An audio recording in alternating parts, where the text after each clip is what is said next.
Whiskey Raccoons. And this is Pour a Little Whiskey on it. Ta-da! Okay. Give it as lame as I ever said. All right, no, it's great. Okay, so let's get into it, shall we? So we're the Whiskey Raccoons. We are an acoustic duo band. We do originals and covers. We're based out of St. Louis, Missouri. John lives in Collinsville, Illinois. I do. Because he sucks. I'm just kidding. So today, this is episode number 1. Welcome to episode number 1 of Pour a Little Whiskey on It. We decided to do this web series, these webisodes, because we get a lot of questions at shows, be it questions about music, questions about whiskey, why our name is Whiskey Raccoons, questions about our personal life, are we husband and wife? We are not, just really good buddies. And so we figured we would do a webisode and answer all these questions and then do something fun in the meantime while we're talking to you. I'm going to test my ability to sniff out Jack Daniels. Here we go! Today, John will be tasting 3 separate whiskeys. So, John, go ahead and tell the fine people what you'll be sampling today.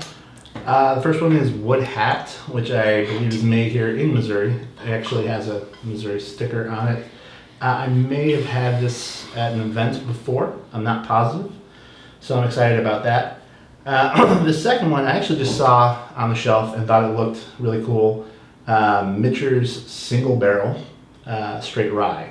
I'm a rye fan, so this should be good. And Old Faithful is Jack Daniels, so we'll see how they come out. I'll probably just taste these as we're going along through the questions and give my opinions maybe when we get closer to the blind taste test. Which will be at the end, so stick around. So John, question number 1, what is your go-to drink at gigs? Jack and Coke. Yeah, it is. You got that one right. Ding, ding, ding, ding, ding.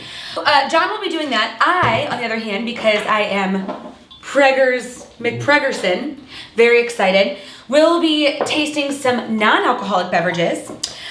These beverages are by an amazing company, also based out of Missouri, Maryland Heights, Missouri, I believe it is, called Well-Being.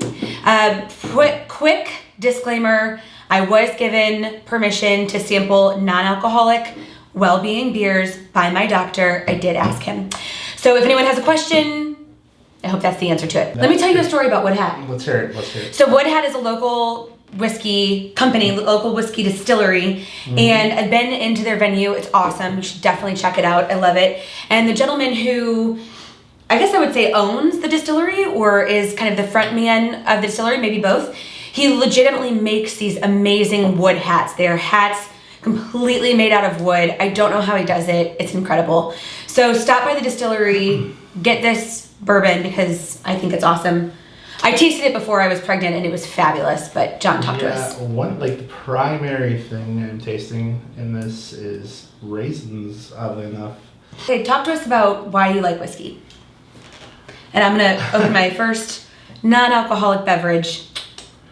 This is a very basic thing about whiskey is just that when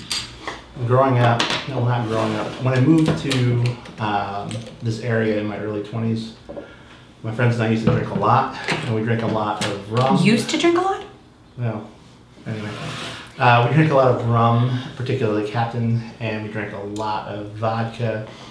And really it just came down to the least horrible hangover. Oh. So, which you found in whiskey? Yeah, it's the least horrible hangover. As opposed to anything else. And beer dries you out. You just wake up feeling like hell most of the time. With whiskey, you can, I typically can drink as much as I want, and you usually don't wake up feeling too bad in the morning. So that's my deciding factor. I also think that is John's superpower. I don't know that everyone is like that, but... okay, so John's got his Wood Hat going. I am going to pour, this is called a Hellraiser.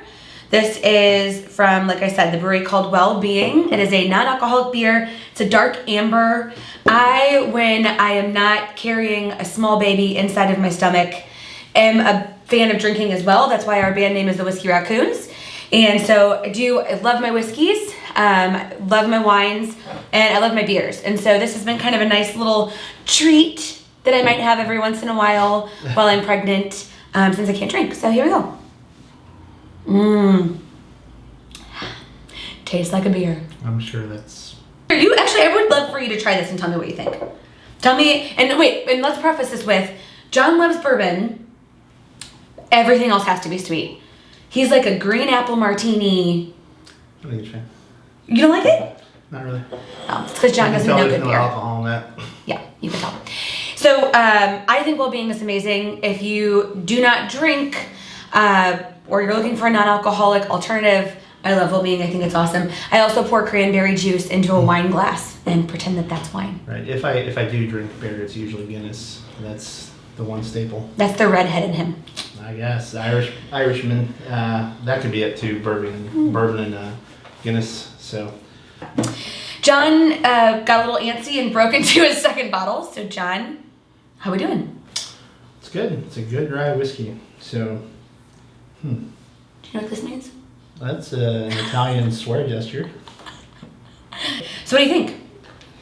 Am I supposed to be rating these? Yeah, I'm gonna smell the first one. I'm not gonna sip, I'm just gonna sniff. That, ooh, when you said raisin. You smell it? Am I crazy? It is a sweet, fruit-like smell coming off of it, I will say that. Read the back of it, does it say anything about fruits? Sweet nutty flavor. Sweet nutty flavor. That's what it says. Now the second one I will say, It's like much more straightforward kind of, normal rye. like a normal rye bourbon. Yeah, whiskey. Seem like you're enjoying yourself. I am having a good time now. All right, so lovely. Now let's see. Next question is, what is Kara like in real life? What is Kara like in real life? We actually get that question a lot, and I want to be like, we're at a gig. This is real life. This is our life. High energy all the time. No, I'm not. 99% of the time, but very nice. As a matter of fact, strangely, I was told by, I won't name a name, but someone close to Kara, that I should be careful because Kara may become less than nice as she gets more and more pregnant. And it's actually kind of been the opposite. Was it my husband? No. She's been getting nicer. Well, that's nice. So I haven't felt she that. started but nice, and now she's getting nicer and nicer. So. Thank you. So what is John like in real life is the next question. I would say John is much more talkative in real life than he is at shows. You are, but it's also like the difference between having a one-on-one conversation with somebody and then like talking to an audience, which is a very different, kind of structure. Like it's very different to have a one-on-one conversation with someone and like look at them and talk to them versus talking to a mass group of people. So sometimes I turn John's mic off if he's trying to insult me in the middle of a show.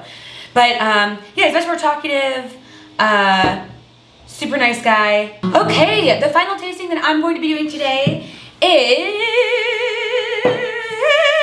is the Coffee Cream Stout by Well-Being. It is a non-alcoholic brew, the Intrepid Traveler. So here we go. I'm gonna give it a little tasty taste.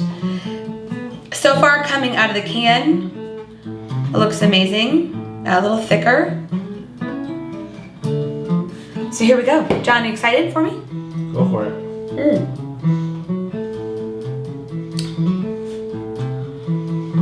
It's good. For a non-alcoholic beer, it's fun. I don't know that it's anything I would like sip on regularly. That tastes like. Have you ever had Honey on a Oscar stick. Mayer Braunschweiger, aka It does not. liver sausage? No, it does not. That's the whiskey talking. That's what it tastes like. The NA stout with the alcohol out. So the I like that. NA, John.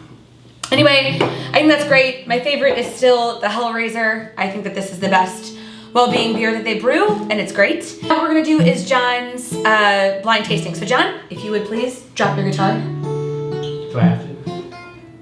Bum, bum. Glasses off, please. Do I have to? Yep. And pull this over your head. It'll fit my giant head. All right. Perfect. I'm blind. All right, John is I am blind as a bat. I'm going to hand you a glass and say this is number 1. You're going to taste it. Then I'm going to put it back down. Then I'm going to hand you a glass and say this is number 2. You're going to taste it, put it back down. Number 3. At the end, you're going to tell me what 1, 2, and 3 were. Okay. Okay?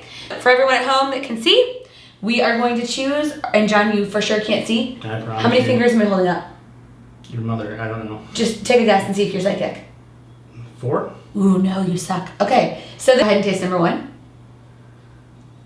He's taking this very seriously, which I can appreciate. Okay. Okay, so that's number 1. Do number 2. Dos amigos. Dos. Number 2. Number 3. Oh, yeah. All right, now, John, I need you to right now tell me what was number 1, 2, and 3. The first one you gave me was the rye. The second one was Jack Daniels, and the third one was the blue corn whiskey. Woo! John got it all right! Nice job, my man. High fiver. That actually helps because I had a few. Have you? So just drinking them, I was having a hard time putting the blindfold on. I could really nail the rye from the Hone in. Jack. This is it's a whole different palate thing. It's more literally more like a brandy than a whiskey. So if you're into that kind of thing, blue corn, wood hat. It's fruity. It's got that It's for you. almost tequila-like tone in it.